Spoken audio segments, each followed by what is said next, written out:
আমাদের সাথে আলোচনা করে ৬টি বিষয়ের একমত ব্যবস্থা গ্রহণ করতে হবে।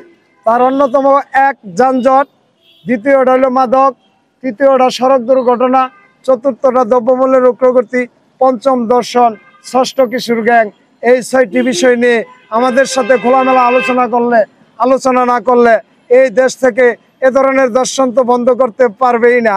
এখন তো প্রবাসীর স্ত্রীকে দর্শন করা হয়েছে, হয়তো আগামীকালের পরে খবর পাইতে পারেন যে স্বামীরা বাইন্দা থেকে দর্শন করছে। এই যে বর্তমান যে দর্শনগুলো হচ্ছে, এই দর্শনগুলো হচ্ছে আপনার প্রচারণা, আর যে বিচারগুলো হচ্ছে এটা হলো এক ধরনের নাটক।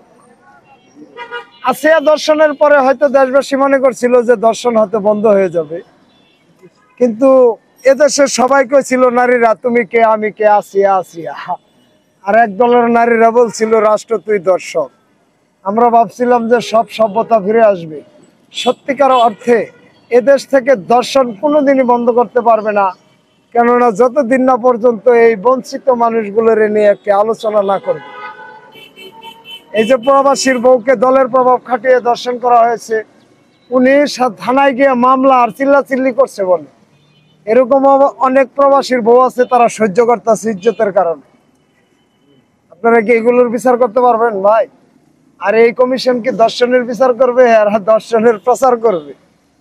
দর্শন করার জন্য মানুষকে আহ্বান করবে, দর্শন করার জন্য উৎসাহ করবে, দর্শন করার জন্য নারীদেরকে আপত্তিকর পোশাক পরিয়ে টিভি চ্যানেলের সামনে আনা হবে। রাজপথে আপত্তিকর পোশাক পরিয়ে এই বৃদ্ধদেরকে হরমোন তৈরি করা হবে যেন এরা নাতিরে যাইতে পারে। কিছুদিন আগে একটা দর্শন হয়েছে, 55 বছরের দাদা 7 বছর নাতিরে দর্শন করছে। এই দর্শনগুলো কেন হয়? এটা রাষ্ট্রীয় একটা বেদি। এই রাষ্ট্রীয় বেদি নিরসন করতে হলে আমাদের সাথে আলোচনা করে ৬টি বিষয়ের একমত ব্যবস্থা গ্রহণ করতে হবে। তার অন্যতম এক যানজট, দ্বিতীয়টা হলো মাদক, তৃতীয়টা সড়ক দুর্ঘটনা, চতুর্থটা দ্রব্যমূল্যের ঊর্ধ্বগতি, পঞ্চম দর্শন, ষষ্ঠ কিশোর গ্যাং। এই ৬টি বিষয় নিয়ে আমাদের সাথে খোলামেলা আলোচনা না করলে এই দেশ থেকে এ ধরনের দর্শন তো বন্ধ করতে পারবেই না। এখন তো প্রবাসীর স্ত্রীকে দর্শন করা হয়েছে, হয়তো আগামীকালের পরে খবর পাইতে পারেন যে স্বামীরা বাইন্দা থেকে দর্শন করছে, স্বামীর চেতনানাশক খাওয়ায় বউরে দর্শন করছে।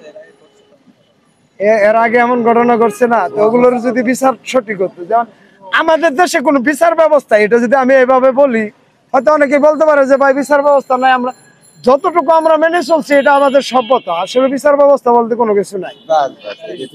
আর এই যে কোনো যেটুকু আছে এগুলো পুলিশকে দোষারোপ করার জন্য, আইন শৃঙ্খলা বাহিনীকে বিতর্কিত করার জন্য এই ধরনের একটা আইন তৈরি করা হচ্ছে। পুলিশের যে সক্ষমতা, পুলিশের যে মনোভাব, পুলিশের যে কর্মপ্রক্রিয়া, আমি যথেষ্ট পরিমাণে শ্রদ্ধা করি এবং সম্মান করি যে এই রাজধানী সহ সারা দেশের আইন শৃঙ্খলা পরিস্থিতি নিয়ন্ত্রণ করার জন্য পুলিশ সার্বিকভাবে চেষ্টা করে যাচ্ছে। কিন্তু আমাদের যে পরিকল্পনা ঠিক